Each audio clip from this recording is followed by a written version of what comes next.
तो पहले आप ये देखेंगे क्या सिर्फ हमारे फॉरेन मिनिस्टर ने जाके ये बात की है? क्या इससे पहले पाकिस्तान के जो प्राइम मिनिस्टर है मिस्टर नवाज शरीफ, क्या उन्होंने ये बात नहीं की थी कि मुंबई हमलों के अंदर पाकिस्तान इन्वॉल्व था, पाकिस्तान की ISI इन्वॉल्व थी? 4 जंगें लड़ी हैं, उसमें हमारा अंशर क्या हुआ है दुनिया जानती है। अब तो वो टाइम नहीं रहा ना कि ये बोलेंगे कि जी हम जंगे जीत कर आए थे। अब तो सबको पता है कि 4 जंगें लड़ी, चारों में हम बुरी तरह से हार गए। किस तरीके से उन्होंने हमारे प्राइम मिनिस्टर श्री नरेंद्र मोदी जी की वहां पे एक तरह से इंसल्ट की थी, उन्होंने उनको बुचर कह के पुकारा था। तो आई थिंक जो हमारे प्राइम मिनिस्टर की इज्जत नहीं करेगा, हम उसकी इज्जत कभी नहीं करेंगे। आपने कहा कि स्टूडेंट एक्सचेंज प्रोग्राम करते, तो हम उससे तो मुझे यही समझ आई कि हमारे स्टूडेंट्स वहां जाते और उनके स्टूडेंट्स यहाँ आते, तो हमारे तो चलो वहां जाके कुछ ना कुछ पढ़ लिख जाते IT में या किसी चीज में। हम क्या करते? हम क्या मदरसों में बिठा देते? क्या हमने जिहाद बना देने थे?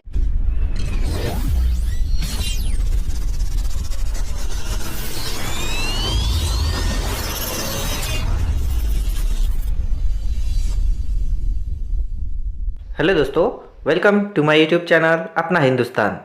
दोस्तों, हाल ही में पाकिस्तान के फॉरेन मिनिस्टर बिलावल भुट्टो गोवा में मीटिंग करके पाकिस्तान लौट गए और पाकिस्तान लौटते ही उन्होंने इंडिया के खिलाफ बक दिया।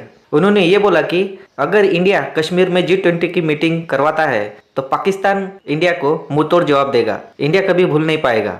तो दोस्तों, इसी धमकी के ऊपर पाकिस्तानी घबराए हुए हैं, क्योंकि अगर पाकिस्तान ने ऐसा कुछ किया तो इंडिया क्या करेगा? फिर तो पाकिस्तान का मैप से मिटना ही तय है। ये बात सोचकर पाकिस्तानी खुद घबराए हुए और पाकिस्तानी कह रहे कि बिलावल भुट्टो को ऐसी धमकी देनी नहीं चाहिए थी। और दोस्तों, पाकिस्तानी मीडिया ये भी बात कर रहा है कि अगर इंडिया और पाकिस्तान के बीच स्टूडेंट एक्सचेंज प्रोग्राम करवाया जाए तो क्या होगा। तो इसमें आरजू काज़मी कह रही कि हमारे पाकिस्तान के स्टूडेंट तो कुछ IT में कर पाएंगे, लेकिन इंडियंस पाकिस्तान में आके क्या करेंगे? क्या हम उन्हें मदरसों में पढ़ाएंगे? तो ये दोस्तों आरजू काज़मी कह रही है। तो दोस्तों, आप कमेंट करके बताएं किस किस को पाकिस्तान में जाके पढ़ने का शौक है। तो चलिए दोस्तों, मिलते हैं नेक्स्ट वीडियो में। जय हिंद।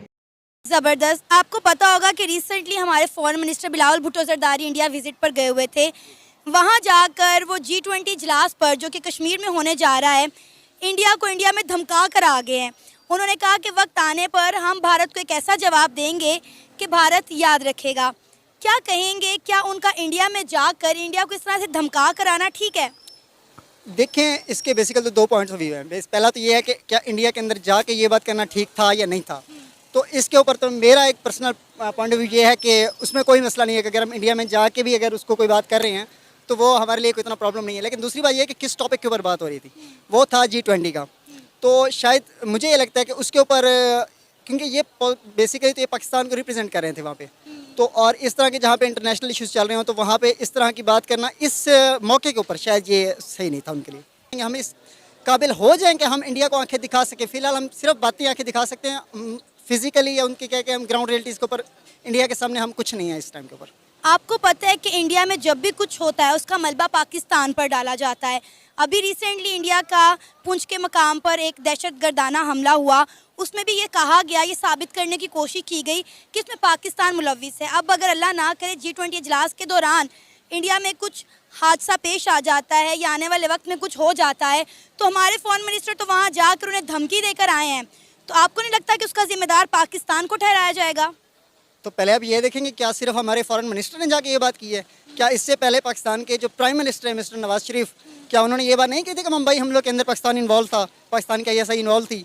तो ये देखें, ये ऐसे नहीं है कि सिर्फ फॉरेन मिनिस्टर में सिर्फ उठे उन्होंने जाके ये बात कर ली, ऐसे नहीं है। ये पहले भी ये सारा कुछ कर चुके हैं। हमारे जो पॉलिटिशियंस हैं ये सारा कुछ अपना ओपनली कह चुके हैं कि जी पाकिस्तान कामों के अंदर इन्वॉल्व होता है और करते हैं हम लोग ये काम। तो आई थिंक डॉक्टर जयशंकर जी, आपने देखा भी होगा कि वाहिद 2 कंट्रीज के फॉरेन मिनिस्टर्स थे जिनके साथ उनका कुछ रवैया, वैसे तो उन्होंने ठीक से ही रिएक्ट किया जैसे उनको करना चाहिए।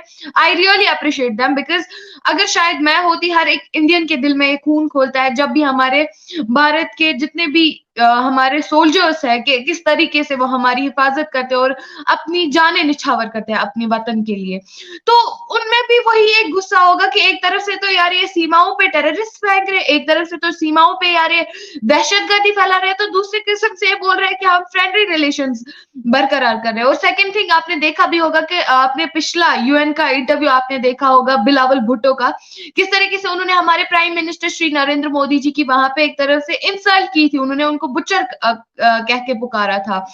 तो आई थिंक जो हमारे प्राइम मिनिस्टर की इज्जत नहीं करेगा, हम उसकी इज्जत कभी नहीं करेंगे। हमारे देश का चाहे छोटे से छोटा इंसान हो या बड़े से बड़ा इंसान हो, चाहे कोई फॉरेन मिनिस्टर हो, चाहे कोई भी मिनिस्टर हो या छोटे से छोटा आम आदमी हो, हम उस इंसान की कतई इज्जत नहीं करेंगे, हम उस इंसान की कभी इज्जत नहीं करेंगे जो हमारे प्राइम मिनिस्टर, जो हमारे कंट्री के असूलों, जो हमारे कंट्री के देशवासियों के साथ खेले और जो मुल्क दहशतगर्दी को बढ़ावा दे, हम उसके साथ कैसे ही क्या अच्छा रवैया दिखाए। सबसे पहले तो बिलावल भुट्टो साहब पाकिस्तान के जो फॉरेन मिनिस्टर हैं, इंडिया का विजिट रहा और बहुत खबरों में भी रहे, पाकिस्तानी मीडिया में, इंडियन मीडिया में बहुत खबरों में रहे। और उन्होंने एक स्टेटमेंट दी जब किसी जर्नलिस्ट ने पूछा कि जी आप G20 के बारे में क्या अपनी राय देना चाहते हैं, तो उन्होंने कहा कि हम ऐसा रिस्पांस देंगे कि याद रखा जाएगा, या मतलब इस तरीके से स्टेटमेंट दी।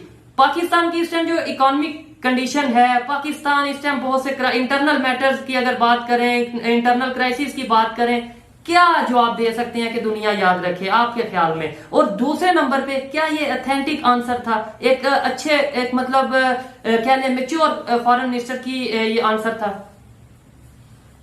नहीं, मुझे तो ऐसा लगता है कि शायद उनकी उर्दू बहुत अच्छी नहीं है और वो कुछ और कहना चाह रहे होंगे। तो जैसे उन्होंने पहले कहा था कहाँ पे टांग गई, और वो कुछ और बात करना चाह रहे थे, कुछ इसी किस्म की बात है। बिल्कुल पाकिस्तान फिलहाल इस पोजीशन में नहीं है कि कोई ऐसा जवाब दे जिसको याद करे, लेकिन ये एक तरह का लोग धमकी भी समझ रहे हैं, कह रहे हैं कि शायद कोई थ्रेट दिया उन्होंने।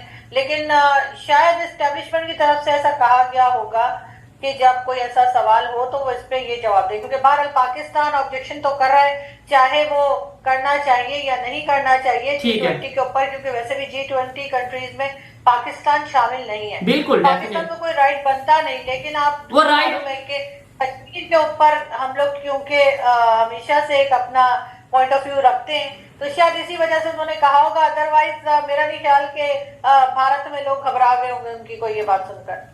अगर मैं फॉरेन मिनिस्टर होता तो एटलीस्ट इंडिया को जितना भी इस टाइम पाकिस्तान पे गुस्सा है, या पाकिस्तान को जितना भी इंडिया पे गुस्सा है, एटलीस्ट मैं स्टूडेंट एक्सचेंज प्रोग्राम जरूर पास करवा के आता। मतलब मैं कहता कि भाई ठीक है, कश्मीर का इशू चल रहा है, ठीक है, हमारे वो बहुत से ऐसे कॉन्फ्लिक्ट्स हैं जो चल रहे हैं, लेकिन एजुकेशन के ऊपर हमें आपकी जरूरत है, तो आप स्टूडेंट एक्सचेंज प्रोग्राम कर रहे हैं। और मैं गारंटी से कहता हूं कि वहां के वो इस चीज को जरूर मानते हैं, वो एजुकेशन को प्रमोट करने के लिए इस चीज को जरूर मानते हैं, लेकिन हमारा फोकस शायद किसी और चीजों के ऊपर है, किसी और तरह से हम सोचते हैं जिसका नुकसान हमें ही होता है। ये बताएं हम क्यों नहीं, आपने चाइना और इंडिया की एग्जांपल दी कि जी चाइना और इंडिया जितने भी कॉन्फ्लिक्ट्स रहते हैं फिर भी आपस में ट्रेड करते हैं, जो भी है, हम सीखते क्यों नहीं? ये कहा जा सकता है क्योंकि हमारी सोच बहुत छोटी है। अभी आपने कहा कि स्टूडेंट एक्सचेंज प्रोग्राम करते, तो हम उससे तो मुझे यही समझ आई कि हमारे स्टूडेंट्स वहां जाते हैं और उनके स्टूडेंट्स यहाँ आते, तो हमारे तो चलो वहां जाके कुछ ना कुछ पढ़ लिख जाते हैं आईटी में या किसी चीज में। हम क्या करते, हम क्या मदरसों में बिठा देते, क्या हमने जिहादी बना देने थे जो हमने कई स्टूडेंट्स अपने वैसे ही बना रखे, हम क्या पढ़ाएंगे इंडिया में? उसमें ये था ना student exchange, student no doubt कि उनका जो एजुकेशन सिस्टम है कोई यहाँ पे ऐसा मेरी ऑब्जर्वेशन के मुताबिक नहीं आएगा, लेकिन शायद कुछ लोग होते इंटरेस्टिंग होते कि भाई जाके देखें पाकिस्तान, पीएचडी करने आ जाते पाकिस्तान के ऊपर कि जो पाकिस्तान में इस टाइम कंडीशन है उसकी क्या हालत है, और शायद वो पीएचडी करके, वो यहाँ से थीसिस कलेक्ट करके, वो यहाँ से रिसर्च करके जाके वहां पे पब्लिश करते, और हम उन्हीं से सीख लेते, वही उनकी बताई हुई बातें ही हम अपने वो फॉलो करते, और शायद बेहतरी आ जाती, क्योंकि हमने खुद तो कुछ बेहतर करना नहीं है, ये हमने कसम शायद खा रखी है। आरजू जी, मुझे ये बताइएगा कि G20 की अगर बात करें, क्या पाकिस्तान G20 को रोक सकता है? क्या रोकना चाहिए? देखिए, ना तो रोक सकता है, ना रोकना चाहिए, और ना ही कोई फायदा होगा। लेकिन प्रॉब्लम ये है कि यहाँ पे कश्मीर का चूरन तो हम बेच ही रहे हैं ना सालों से, अब कैसे रुक जाएं? इसलिए कि उसी के ऊपर तो हम कहते हैं कि जी हम भारत से जंग लड़ेंगे, 4 जंगें लड़ी हैं, उसमें हमारा हशर क्या हुआ है दुनिया जानती है। अब तो वो टाइम नहीं रहा ना कि ये बोलेंगे कि जी हम जंगे जीत कर आए थे। अब तो सबको पता है कि 4 जंगें लड़ी, चारों में हम बुरी तरह से हार गए, चाहे वो कारगिल की क्यों ना, जिसमें हमने डेड बॉडीज तक एक्सेप्ट नहीं की थी, लेकिन यानी अपने ही फौजियों की डेड बॉडीज हम नहीं वापस ले रहे थे। वो बेचारे उन लोगों ने, उनको भी जो है पूरे एहतराम के साथ दफनाया इंडियन आर्मी ने, तो हम बजाय शुक्रिया अदा करने के हम कहते हैं कि जी हमने तो 4 जंगें लड़ी, ठीक है। लेकिन अब G20 जो है उस पर हम एतराज कर रहे हैं, लेकिन मुझे नहीं लगता कि उसका कोई फायदा है, मैं उसका भी- हमें नुकसान ही और कुछ नहीं होगा।